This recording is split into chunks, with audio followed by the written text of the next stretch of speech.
The 5 worst states for preppers to retire. Ooh, what a great article. This is right up my alley that I got from LouRockwell.com. And being from Maine, I'm a prepper inherently. If you're from Maine, especially if you live on an island, you can't help but not be a prepper, or else you're dumb. That's all there's to it. Being a prepper doesn't necessarily mean the apocalypse. It just means at the end of the day, electric grid down, no food. You gotta have water. You need to have preps, dude. You gotta be prepping at all times. In this case, it's more of a grid down thing, more than just a couple days. Anyway, so this is prep group, preppy group, or prep group with 2 P's. All right, we don't get to choose where we live, at least not the state we live in. For most of us, that's determined by our work. Yep. But what about when our jobs no longer determine where we live? Most people don't move once they retire, but you'd be surprised how many people actually do. The area where I live has tens of thousands of retired residents who come down here to escape the cold weather up north. All right, good. So here's my list of, this is what it says here, my criteria for the worst places to retire for preppers. All right, population density. The higher the population density of an area, the more a fight for resources. This fight will probably hurt the poor, the aging, and single mothers more than anyone, as they will be just steamrolled, 100%. Survival of the fittest will take over as people literally fight for the limited available resources. Average annual rainfall, 100%. We all know that water is going to be a problem in a post-disaster world. Areas with little rainfall and few rivers will be hard to live in. Yep, exactly. I completely agree.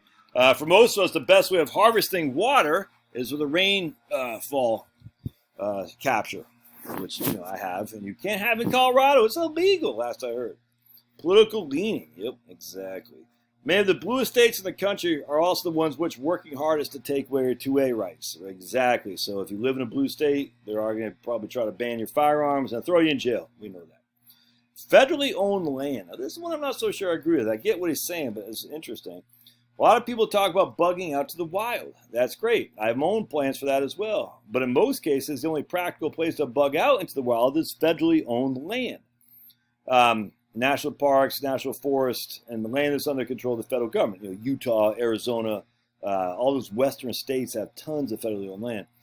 I disagree with that, though, because at the end of the day, if we're grid down, private property rights aren't going to be respected. So just because freaking Mr. Burns owns 1 million acres in freaking Wisconsin doesn't mean because it's private that he's going to have the force to protect that land. So I don't know. I disagree with that. He's trying to say federally owned land because no one lives on it right now. Well, if it's private property and it's not federally owned, no one lives on that either for the most part, if that makes sense. I disagree. I think mostly it's the population density. Forestation. The most practical means of heating a home in a post-disaster world is with wood, 100%. That means having a lot of forest available where you can cut that wood. Yep. This leaves out huge swaths of the nation, such as the entire breadbasket, which is farmland, not forest. Yeah, it'll be forested pretty soon once we start farming it, though. But yeah, you're definitely going to need wood, at least for the first couple of years, for sure. All right, so the worst states. New York. He lived in upstate New York for a number of years, and it's beautiful. Miles of hardwood forests, lakes, and rivers. But even so, the state is one of the most heavily populated in the country. It's also one of the most left-leaning states, with some of the harshest anti-gun laws around. It would be a difficult state to survive in. Can you imagine all those freaking zombies from New York City coming up? They're like, we need food, Josh. We voted for AOC. We're so stupid, and we need your food. Yeah, dude, it steamrolled in 2 seconds flat. California, of course. In many ways, California and New York are copies of each other. Both have high population and are both strongly blue, which means they're dominated by idiot zombies in the big cities, LA, San Francisco. We're zombies. We need food, Josh. We voted for Nancy Pelosi. We don't know how to take care of ourselves, so take care of us, and we'll take you down. In California, because it's so heavily dense, we can expect many people to expand outwards from the major population centers. Yep. Florida, what? At first glance, Florida looks like a great place to go, and a lot of people retire there. But much of the state is covered up by the Everglades, so unless you're going to learn how to survive in that harsh environment, it's not a great place to be in a situation down scenario. The lack of forestation isn't much of an issue as you're not going to have to heat your home. It's still going to get cold there, though. But you are going to have to worry about hurricanes. And don't forget, Florida. I read someplace that Florida's like the second flattest place in the world after like the Dead Sea or something like that. So not only hurricanes, but the flooding that goes with them. And then it's a peninsula. So like you're right here, dude. You know, you're down here. If you got to escape, everyone's going north. Everyone. There's no other place to go. Everyone's going north. So you're going to get destroyed. And don't forget, Florida's heavily populated now anyway. Yeah, you don't want to survive there. Arizona, yeah, I've talked about Arizona. Get the hell out of Arizona, dude. It's extremely hot. It's a desert. But there's little water to be found. So not only is it hot, there's no water. And there's no trees. You know, cactuses, what, you get chopped down cactuses? I mean, come on. And by the way, at night, Arizona gets flipping cold, dude. When the sun goes down in the desert, it's cold. If anyone's been in the Army and has gone to NTC, National Training Center in Victorville, it's right outside Fort Baker. I can't remember. Fort Ord. Fort Ord? I forgot. You remember, you're out there in the field. You're like, dude, it's freezing at night, man. And I remember that just living in Phoenix. Like at night, you're like, dang, it's cold. Then the beautiful heat tab in the sky comes up and you're good to go. Minnesota, which is known as the land of 1,000 lakes, so there's no shortage of water there. Lots of forestation department as well. It's actually a lot going for the state, but it and its neighbor Wisconsin have very high populations. I voted for Ilhan Omar. That's Minnesota and Wisconsin. I'm not sure who the fools are in Wisconsin. Obviously the Gudna, but either way, I voted for Keith Ellison. I'm an idiot. Unless you get out in the boonies, it might be hard to avoid crowds. Of course, way out in the boonies is the coldest part of the state, so you're going to have to deal with the cold. Yeah, 100%. Granted, there are a lot of other states we can rule out based on the same criteria. Pretty much all the eastern and western seaboards would be bad places to go. I completely agree. So he has his top 5. We'll do another video on that. I thought this was a pretty good comment right here. Florida is surrounded by 3 sides of salt water, which is very, very bad for people intending to flee a disaster. Even with a boat, one would be trapped out at sea, very visible from miles away and terribly vulnerable. 100%, dude. American city, one must take into account American cities. The Russians and Chinese will target with nuclear, chemical, NBC warfare.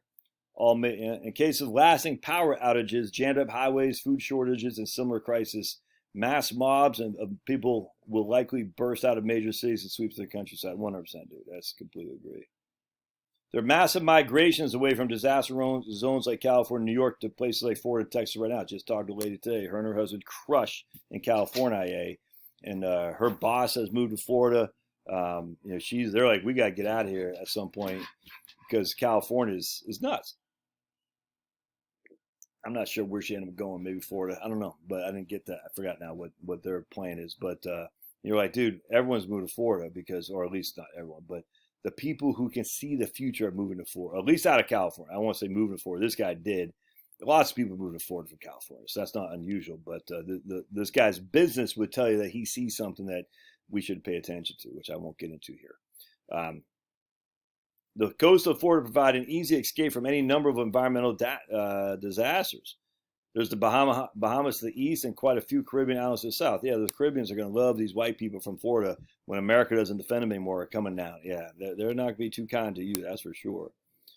People who have been living in the country for most of their lives are not going to be easy pickings for hungry city dwellers. I don't know about that. The biggest cities is the deplorability of gang members to hit their intended targets with pretty much any firearm. For example, Indiana has forested areas in the southern part of the state. However, many states have areas with lower population that could be played. He says Indiana. In the southern part of Illinois, 100%. East Texas being a good area. However, I lived in Texas for 30 years, and some people still give me a hard time for my Yankee accent. Waiting until retirement to move means you won't have friends and know the area well enough to fit in. I completely agree, dude. I left South Texas when I retired because I don't speak Spanish. All right. I agree with that. Have you ever lived in North Florida? Have you heard of the whatever that is? Ocala National Forest is extremely rural, and the population density is very small.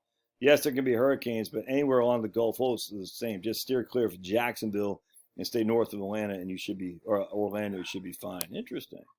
There's a reply on here. Oh, okay. Anyway, there's the top 5 states to avoid if you're a prepper in retirement. Love your thoughts. We'll see you.